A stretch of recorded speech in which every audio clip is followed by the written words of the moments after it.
Find the value of all the 4 quantum numbers of 19th electron in an atom. Atom के 19वें electron के चारों quantum number की value बताओ। अब 19वां electron 19th electron जो है वो 4s1 में जाएगा। आप पोटेशियम का कॉन्फ़िगरेशन लिख लो और आखिरी इलेक्ट्रॉन 4s1 में गया।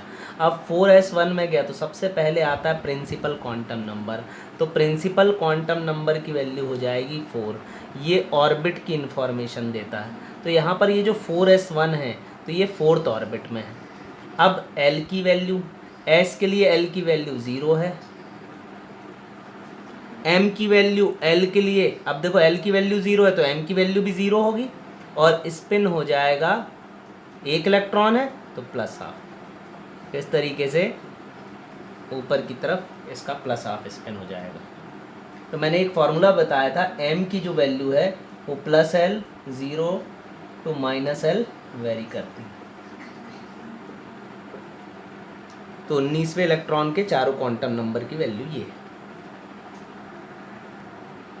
अब नेक्स्ट क्वेश्चन देखते हैं एनसीईआरटी का।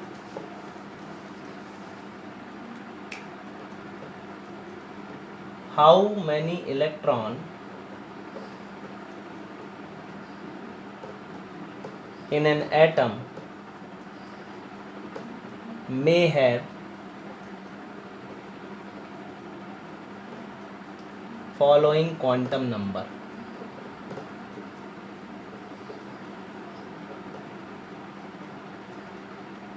इसमें फर्स्ट क्वेश्चन है n इक्वल टू 4 और m s लिखा है तो ये स्पिन है माइनस हाफ, और b है n equal to 3 l equal to 0। एक और लिख लेते हैं c n equal to 4 m equal to 0, और d n equal to 3 l equal to 1 m equal to 1। अब इसको करते हैं। तो सबसे पहला question n equal to 4, n equal to 4 है मतलब ये 4th ऑर्बिट की बात कर रहा है, 1 2 3 एंड 4, और 4th ऑर्बिट में 4s 4p 4d and 4f, ये चारों ऑर्बिट है, ये चारों सब ऑर्बिट हैं। तो n इक्वल टू 4 में हम सब बना देते हैं 4s 4p 4d and 4f। s में एक ऑर्बिटल है, p में 3 ऑर्बिटल है, d में 5 ऑर्बिटल है और f में 7 ऑर्बिटल है। अब n इक्वल टू 4th मतलब 4th ऑर्बिट में हम आ गए। अब बोल रहा है स्पिन, कितने इलेक्ट्रॉन ऐसे होंगे जिनकी स्पिन माइनस हाफ होगी। How many electrons in an atom में हैव फॉलोइंग क्वांटम नंबर। तो n इक्वल टू 4, तो 4th ऑर्बिट की हमने बात कर ली। माइनस हाफ स्पिन, तो हर ऑर्बिटल में, हर एक बॉक्स में एक ही माइनस हाफ वाला होगा। तो एक यहाँ पर होगा, 3 यहाँ पर होंगे, ठीक वैसे ही 5 यहाँ और 7 यहाँ, इन सबको ऐड कर दो तो ये हो जाएगा 18 इलेक्ट्रॉन। तो ये जो फर्स्ट का आंसर है ये हो जाएगा 18 इलेक्ट्रॉन। सेकंड का देखते हैं, n equal to 3 l equal to 0। अब देखो l की वैल्यू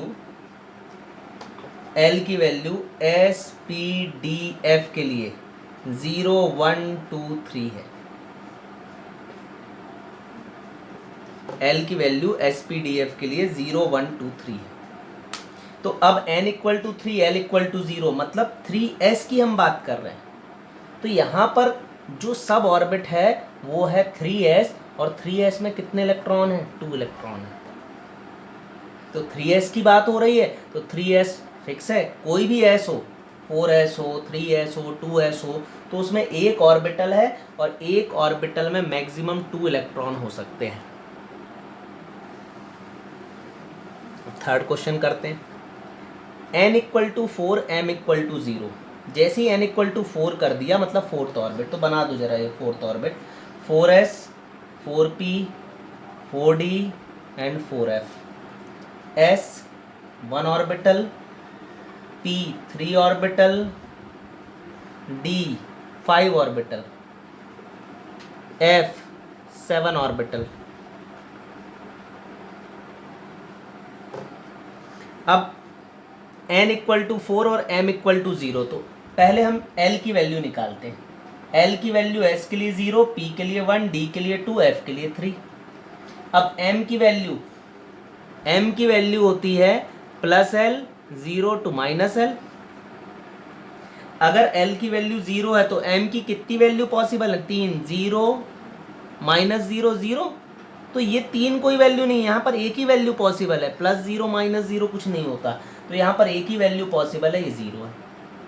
अच्छा, l की वैल्यू 1, तो m की 3 वैल्यू पॉसिबल है, प्लस 1, 0, माइनस 1। अब l की वैल्यू 2 है तो m की 5 वैल्यू पॉसिबल है, प्लस 2, प्लस 1, 0, माइनस 1, माइनस 2। वैसे यहाँ minus 3, minus 2, minus 1, 0, plus 1, plus 2, plus 3। यहाँ माइनस से भी स्टार्ट कर सकते हैं, प्लस से भी स्टार्ट कर सकते हैं। अब यहाँ पर m इक्वल टू 0 वाले कितने ऑर्बिटल हैं? एक इसमें है, एक इसमें है, एक इसमें है और एक इसमें है, मतलब टोटल 4 ऑर्बिटल हैं जिनकी m इक्वल टू 0 है। और इस 4 ऑर्बिटल में 2 इंटू 4 8 इलेक्ट्रॉन है, तो इसका आंसर हो जाएगा 8 इलेक्ट्रॉन, क्योंकि m की वैल्यू बोली है कि 4th ऑर्बिट में m की वैल्यू 0 वाले कितने इलेक्ट्रॉन हैं, तो यहाँ से हमारा निकल के आया 8 इलेक्ट्रॉन। डी वाला question, n equal to 3, l equal to 1 और m equal to 1। n equal to 3, ये 3 की हो गई बात, l इक्वल टू 1 मतलब 3p। अब 3p में m की कौन कौन सी वैल्यू होंगी? प्लस 1, 0, माइनस 1, तो m इक्वल टू 1, तो यहाँ पर कितने इलेक्ट्रॉन होंगे? 2 इलेक्ट्रॉन।